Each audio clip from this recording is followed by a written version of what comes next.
Did you click the go live at the bottom of Facebook? You got to do that. Yeah. I know. Yeah, I know. We got it. All right. All right. Midweek message. Well, hey, man. What's up? We just met. Yeah. My name's Ryan. Hey, Jeff. Jeff, it's great, Yeah, great to meet you, yeah. man. I've heard all the man, the myth, the legend. Oh, I've heard Lord. all the great things. Lord, I would say the same thing about you when I would see people during the summer when I was off for 3 months. Everybody was talking about how much they loved you and wish that they could figure out a way to keep you around. That's kind. That's kind. Hopefully there's some ways that we can end up doing that, man. I think, from what I've got to know of you in a day, we could probably make some magic happen around here. I think so. Yeah. Yeah. I mean, I'm just definitely sticking around through September, which is exciting. Yeah. Happy to do it and be part of what's going on here. It feels like St. Mark, man. Yeah, like just things are clicking. Feels good around here. I think God's got some stuff in store for folks around this place. You were telling me yesterday that you think that St. Mark's on the edge of what was the word that you used? Just I think some potential growth, man. Yeah. Like it just feels like there's a lot of excitement. Wonderful Wednesdays are clicking. Will is doing great things with student ministry. Deanna and Karen with Quest and kids and all that. Worship is great. There's so many different elements of worship. I think that are just they feel powerful. They feel intentional. People are just are smiling and happy to be there. And I think God works with that in some really cool ways. Well, what would you see is maybe the thing that it's interesting to hear some outside perspective, especially since I've been gone for 3 months. What would you say would be the thing that you think would push St. Mark over the edge? Oh boy, that's put you on the spot. Always a big question. I always tend to think the thing that pushes, like, that really kind of moves the church into the next, and even just a single ministry in the church that moves it into that sort of the next trajectory level forward in a good way, is just the people going out and sharing the good news of what Jesus is doing at their church, right? Yeah. That they say, man, church, I get so excited when I get to go. I get so, like, I leave filled. I leave ready to do something for God. I leave ready to talk about it when I get home with my family. And that's contagious, man. I think that spreads. And, you can have all of the good parts that you want, but like when the people go out and they share it and they invite and they say, hey, come with me. Like, I know you hadn't found a church in a while. No, just come give us a look. I think that's the key, man. And so everybody at home, like, if you're like, what can I do right now to help St. Mark? You got a friend, you got a neighbor, you got a coworker, your kids play ball with somebody who is looking for a church, and tell them that you've got one for them. Right. Yeah. It's interesting that, it's, you can have the best programs, the best, all of that kind of stuff, the best services and stuff, but really it's the people that really get me excited. Yeah. And like, I want to come back and see the people and hang out with the families that I've created and made and been invited into. And so, like, I found that those things for a lot of folks are what's contagious. Yeah. Like, hey man, you need to come meet so-and-so. He's in my Sunday school class. Come with me one Sunday, and you'd like him. Y'all have a lot in common, or whatever, something like that. And oftentimes that's how people find their home family. It's usually the when you lead with, like, oh, we got the best worship, or we got the best singing, or all this. That's great and stuff, but often that isn't really what people are looking for. Right. Yeah. To me, that's the icing on the cake, and if the cake inside is not that great, the icing is not going to be not going to matter. Yeah. So those relationships, man, they're so vital for us. We're made to be in relationship, and when you have that in a church family, it's like it can be your safe haven. It can be your encouragement. It can be so much. Wouldn't you say? I mean, I think that's why the church was created. Oh, absolutely. I mean, we put the emphasis on the worship, which is a big part of it. Yeah, but I think it was, we need people. We need each other. Yeah. We need to be able to talk about and share the hard stuff. And so much of, I think a lot of that's been lost in our culture. Yeah. Because, we want to look good. We don't want to act like we have a whole lot of bad going on in our lives, but who doesn't, right? Yeah. Who doesn't have stuff they're dealing with? Absolutely. And I think it's important to be able to have a space to where we can let our hair down and share that stuff, because that's what makes the connections, right? When you Yeah. can feel like you can be yourself, because that's when you want to go hang it. That's the people you want to hang out with during the Mm-hmm. week, right? The people that can see the good and the bad of you, not just the good side you bring on Sunday, Yeah. in your suit or whatever. Um, yeah, I mean, those are the people that I text in the middle of the week. The ones that know even the dark side of the soul. Sure. The shadow Sure. side. Uh-huh. I To hear speak you. some Carl Jung Absolutely. language there. Yeah. Yeah. So yeah, I think that's important. I mean, and that's for a lot of you guys that probably watching this later. I mean, that's um, a lot of the reason why I took 3 months off. Just to Yeah. kind of take some time and examine the dark side of the soul, and sort of do some healing and do some uh, reflection on what has transpired in just the last 2 years. Yeah. It's like my brain never had a chance to catch up, Mm-hmm. and it took a month during my 3 months before my brain finally was like, "Whoa, Yeah, I what just can't happened?" imagine having to kind of just turn it off and then start to adapt and figure out, okay, what's my next step? What's my next, well, like even Oh, like by next step, like tomorrow, yeah, what is it going to hold? How am I going to deal with it? right. And you found a time to get some, just to get some rest, right? Some R&R, Yeah, I mean, spend some how time big with was the that? family, and but yeah, it was such a gift. I mean, I really believe that we need to like petition all of our congressmen that it needs to be like written as an amendment that everyone every 5 years needs 3 months off. I'm in 100%. That Let's do it. this country, as much as a mental health problem as we have, we've got. I mean, that to me is a great start.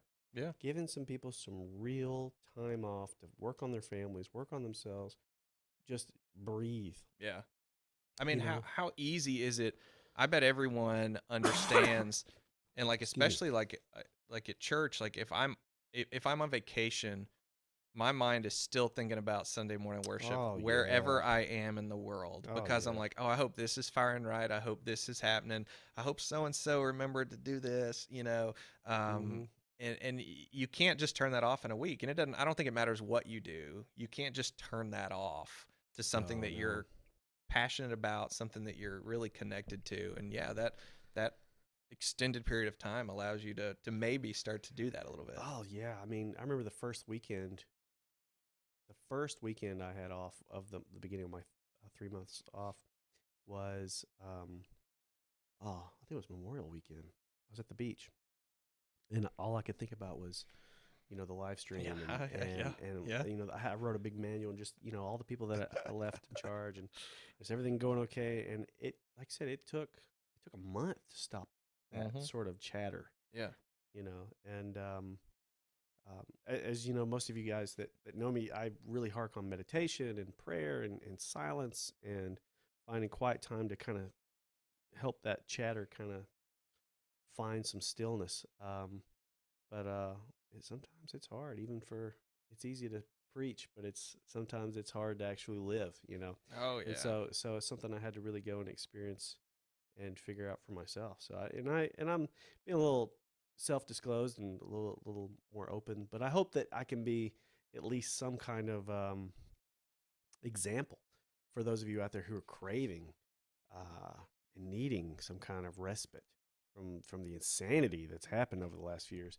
To seek out something, some way, more than a week, more than 2 weeks. Try to find some way if you can, you know, half a month, to get away and just, breathe. No, man, yeah, you're dead on, and like it is overwhelming to think at times, like just all of the things that we've all kind of collectively experienced, but then know, it's so hard too to look at the future and be like, man, and now we still got to do this, just in my personal life, right? Right. Like, it's Yeah. easy to look at your calendar and be like, man, how am I going to find time to rest? I mean, even on a day-to-day basis, like Yeah. finding that time, take a 5-minute walk after lunch, or at night, like, can you just sit on the porch for a minute, like Mm. after everything's gotten quiet? What is something that's just a daily routine because that matters. We need that still quiet place, right? Yeah, I yeah. mean, Jesus left the city, right? I Right. mean, I know many of us probably aren't going to throw our backpacks on and go hiking up out into the, we're not going to take off on the AT for 3 or Right. 4, weeks at a time. But, what is that still quiet place we can find? Our prayer closet at home, Yeah. how do we find that? And if you don't have that, what does it take? Like, how can you work toward that? And maybe it's not at your house, Right. for some people it's not, for a lot of different reasons. Well, it's hard to get out of sight of your rhythms. Yeah. You Yeah. know, for the first month, I woke up every morning and spent most of my day in a different coffee shop around Birmingham, Mm-hmm. just so I wouldn't be at home or wherever, because I'd quickly fall back into old rhythms. So I want to break that and do different things and read books that I wanted to read and try to meet people and see parts of the city that I haven't seen, and just sort of, and that was really sort of life giving. And I remember a lot in June. It rained a lot, Mm-hmm. so I'm in these coffee shops drinking coffee, and it's pouring rain outside. And I'm reading, but I'm like, this feels like a movie. Yeah. Like I'm on a movie set, you Yeah, know. Like yeah. it feels like one of those It's like sort the start of a rom-com or something right, like that. yeah, like some like independent sort of Yeah. It was very surreal. Yeah. In that Indie way. art films, those sorts of things. Yes, Yeah. yeah. I hear you. So, yeah, I remember in college, doing entertainment for my stuff, and had to compete, do sound a lot for a lot of the people doing videos for their film stuff, and almost every one of their movies was like that. It was like some kind of indie, sappy rom-com rain awesome. scenes. That's so good. Yeah. Yeah, and the teacher was just like, "Oh God, no." Like, do any of you guys know how to write anything other than this stuff? Yeah. Like, oh. That's great, man. Oh, that's so good. Yeah, I'm fortunate. We have like a little family lake place, and like it's just so, like, during the week it's so nice. quiet up there, and Yeah. it's just so nice to just sit on the porch and just sort of take a breath. What is it about the water? I don't know, man. It's so mesmerizing and it's so calming, that I don't know, but it just sort of envelops you. Like, even if you're not in it, like it's just easy to get lost in watching it. Yeah, I'm a big Tolkien fan. And I was reading the Silmarillion the other day. For those of you who don't know, it's the precursor to Lord of the Rings, sort of what the new Amazon show is. I was gonna say, on. yeah. Have you watched it yet? I've watched the first two episodes. All right. But there was this thing I love about it, because at the beginning of that book, he talks about how this world was created, and the gods and things like that. And he was talking about the water and how, like, everything was created through music, right? They sang the universe into existence, and that the water still carries the echoes of that song. That's beautiful. And he said a lot of people. He says people are still drawn to the echoes of the song, though they don't know what they're listening for, or something to that effect. And I thought, holy crap! I mean, just the sound of a waterfall or water, tinkling or trickling down a brook, and just that kind of stuff. There's something in our soul, and I've never heard it poetically put that way before. And I thought, wow, well, it's so just intrinsically life-giving, right? Yeah. And it's one of those things that if you are lost, like if you are lost in the wilderness and you hear water running, like that's one of those things that you're like, I need to get to that. Yeah. Right. And like like that's, you find it, you follow it, and you're probably going to get where you need to go. And so I think we're just, we're so wired to need it in every aspect of our life, that we just connect with it in a way that I think it's one of those that like God had this incredible design of how deeply we were going to be connected to nature, right? And I think that's one of those things that helps us rest and helps us do that, is being able to find that moment. And that's just difficult to do in a noisy world. Well, didn't Jesus at the well say that, from the water that I give you, that you will find deep rest, in a sense, you know? And it's amazing that these, the baptism is just water. Yeah. It's like he used these simple elements of everyday life to signify the grace and the love of God for us, like I said, because those are things that we're going to encounter each and every day. And imagine every time you saw water, whether it's not just a lake or a river or whatever, but like a glass of water, you took a shower, you're brushing your teeth, washing your clothes, whatever it is. Every time you saw water, you remembered your baptism. Well, yeah. We actually, when I was in college, I worked at Tuscaloosa First Methodist with their youth department, and they did, for Remember Your Baptism one year, they did these these shower tags that are like these plastic luggage tags, Oh, and like you just nice. hung it in your shower, and every day you would see it. It would be like, remember your baptism. Remember It your was like just this baptism. super simple, but really kind of profound. Every morning you see it, and you're like, yeah, like Yeah. that matters. Yeah. Even as an infant, I was baptized as an infant. Man, it matters. Right. Like Yeah. that was a big deal. Right. And just the fact that, God would use something as simple as the simplest meal possible, bread and wine. And, Yeah. it's like, imagine, you know, like, if this is holy, this is God's, you know, gift to us. Imagine the blessing of when you're next time you're eating your steak and taters. Yeah. Right. You know what I mean? Like it's something so distilled and simple, but yet we got to take it. We can't leave it that simple. We've Yeah. got to expand it out to everything around us. I mean, to me, that's where Paul is talking about pray always. Mm. He's not literally saying, like an actual prayer, but like make everything an acknowledgement to what God is doing in your life and in your Absolutely. world. It talks about light, talks about water, talks about food, all these things that are.